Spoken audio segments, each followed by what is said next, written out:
चौथा अध्याय। काले बादलों के समान श्याम वर्ण वाली, अपने कटाक्षों से शत्रु समूह को भयभीत करने वाली, मस्तक पर चंद्र रेखा से सुशोभित, हाथों में शंख चक्र गदा तलवार तथा त्रिशूल धारण करने वाली, 3 नेत्र वाली, सिंह की सवारी करने वाली, अपने तेज से तीनों लोगों को परिपूर्ण करती हुई, देवताओं से घिरी हुई, सिद्ध की कामना से सिद्ध लोगों जिनकी सेवा किया करते हैं, उन जया नाम वाली दुर्गा देवी का ध्यान करना चाहिए। ओम ऋषि बोले, देवी ने जब पराक्रमी दुरात्मा महिषासुर का वध कर दिया और राक्षसों की सेनाओं को मार दिया, तब इंद्रादि समस्त देवता अपना सिर और शरीर झुकाकर भगवती दुर्गा की स्तुति करने लगे। जिस देवी ने अपनी शक्ति से यह जगत व्याप्त किया है और जो समस्त देवताओं में महर्षियों की पूजनीय है, अंबिका को हम भक्ति पूर्वक नमस्कार करते हैं, वह हम सबका कल्याण करे। जिस आतुल बल और प्रभाव के वर्णन भगवान विष्णु, शंकर और ब्रह्मा जी भी नहीं कर सकते, वह चंडिका देवी इस संपूर्ण जगत की पालन करे और अशुभ भय का विनाश करे। पुण्य आत्माओं के घरों में आप स्वयं लक्ष्मी का रूप हो और पापियों के घरों में तुम अलक्ष्मी का रूप हो। सत्यकुल में जन्म लेने वाले के लिए तुम लज्ज रूप हो कर घरों में निवास करती हो। तुम उस दुर्गा भगवती को नमस्कार करते हैं। हे देवी, इस जगत का पालन करो। हे मातेश्वरी, आपके इस अचिंत्य रूप को, असुरों का संहार करने वाली शक्ति तथा युद्ध में असुरों के साथ आपके अनेक प्रकार के चरित्रों को हम किस भांति वर्णन कर सकते हैं। अर्थात आपकी महिमा का वर्णन शब्दों के बाहर है। आप संपूर्ण जगत की उत्पत्ति में कारण हैं। आप में सत्य गुण, रजोगुण और तमोगुण, ये तीनों उपस्थित हैं, तो भी दोषों के साथ आप संसर्ग जान पड़ता। भगवान विष्णु और महादेव आदि देवता भी आपका पार नहीं पाते हैं। आप ही सबकी आश्रय हैं।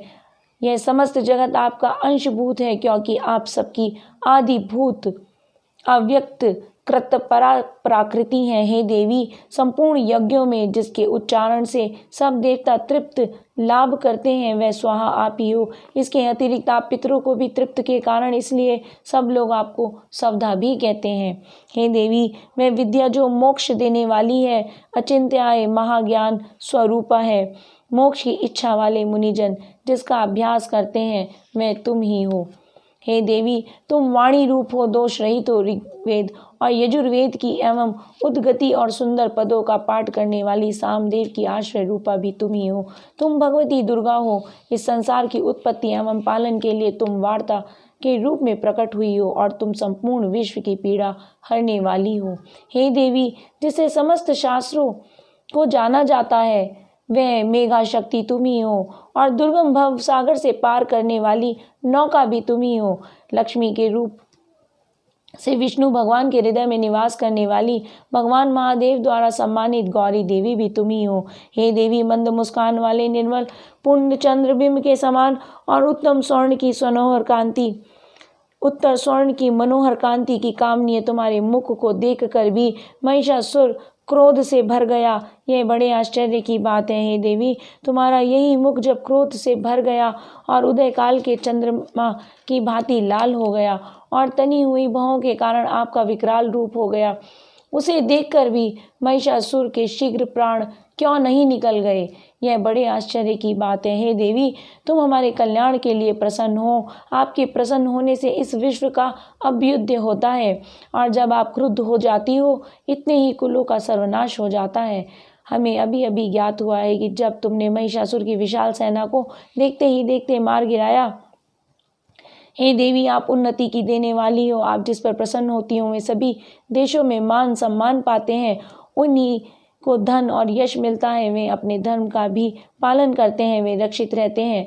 वे अपनी पत्नी, बच्चों तथा संबंधियों के साथ प्रसन्न रहते हैं। देवी, आपकी कृपा से अत्यंत अद्भुत पुण्य आत्मा पुरुष अपने धर्म संबंधी कार्य प्रतिदिन निष्पादित करते हैं। आपकी कृपा से ही उन्हें स्वर्ग लाभ होता है। इसी कारण आप तीनों लोकों में फल देने वाली हो। हे देवी दुर्गे, आपका स्मरण करने पर आप सभी प्राणियों का भय हरण करने वाली हो।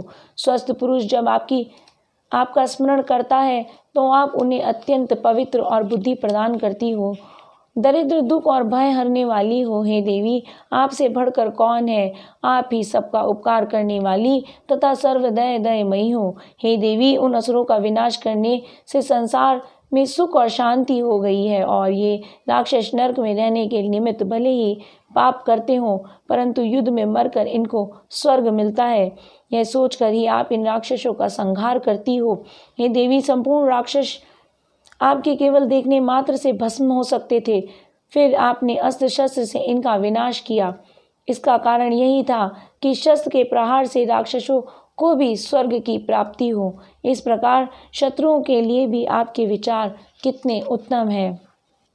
हे देवी, आपकी तलवार की उग्र प्रभा पुंज और त्रिशूल की चमक से उन राक्षसों की आंखें फूट जानी चाहिए थी, परंतु इसका यह भी एक प्रमुख कारण है कि चंद्रमा की किरणों के सदृश आपका शीतल मुख उन्होंने देख लिया था।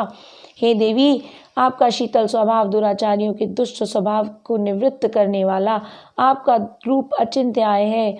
इसकी तुलना किसी से नहीं की जा सकती। आपका पराक्रम तो देवताओं के पराक्रम को नष्ट करने वाले राक्षसों के पराक्रम को नष्ट करने वाला है। इस प्रकार आप शत्रुओं पर भी दया करती हो। हे देवी, आपके इस पराक्रम की बराबरी किसी से भी नहीं की जा सकती। शत्रुओं का भयभीत करने वाला आपका पराक्रम और सुंदर स्वभाव और किसी में नहीं है। हृदय में ममता, मई दया और युद्ध क्षेत्र में कठोरता तीनों लोकों में आप में ही दिखाई देती है। हे देवी, युद्ध क्षेत्र में शत्रुओं को मारकर तुमने उन्हें स्वर्गलोक में स्थान प्रदान किया है। इस तरह आपने तीनों लोकों की रक्षा की है तथा उन्मत्त राक्षसों से जो हमें भय था उसको भी दूर किया है। आपको हमारा नमस्कार है। देवी, त्रिशूल से हमारी रक्षा करो। हे अंबिके, तलवार से हमारी रक्षा करो। घंटे की ध्वनि, धनुष की टंकार से हमारी रक्षा करो।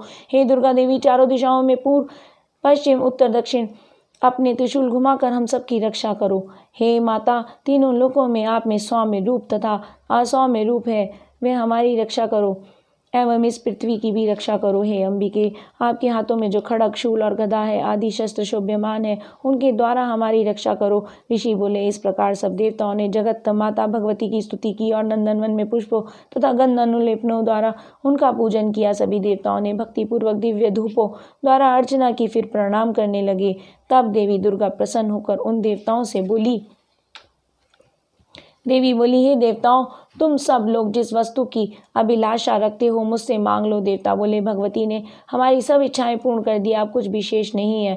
हमारा शत्रु महिषासुर मारा गया है। हे देवी, इतने पर भी यदि आप कुछ वरदान देना चाहती हो तो जब जब हम आपको स्मरण करें तब तब आप दर्शन देकर लोगों को महान संकट से दूर किया करो। हे मातेश्वरी, जो भी मनुष्य इन स्तुतियों द्वारा आपकी स्तुति करे उसे वित्त, समृद्धि, वैभव देने के साथ ही उसकी धन और स्त्री और आदि संपत्ति को बढ़ाने के लिए आप सदा ही हम पर प्रसन्न रहें। ऋषि बोले, हे राजन, देवताओं ने जब संसार के लिए तथा अपने लिए इस भांति प्रश्न किया तो देवी तथास्तु कहकर अंतर्ध्यान हो गई। हे राजा, जिस प्रकार तीनों लोकों के हित चाहने वाली वह भगवती देवी देवताओं के शरीर से उत्पन्न हुई थी, वह सारा वृत्तांत मैंने तुमसे कह दिया है। इसके पश्चात दुष्ट असुर तथा शुंभ निशुंभ का वध करने के लिए तथा जगत की रक्षा के लिए, देवताओं की रक्षा करने के लिए देवी उत्पन्न हुई। यह सब कथा मैंने तुमसे सुना दी है। इस तरह से 4वां अध्याय समाप्त।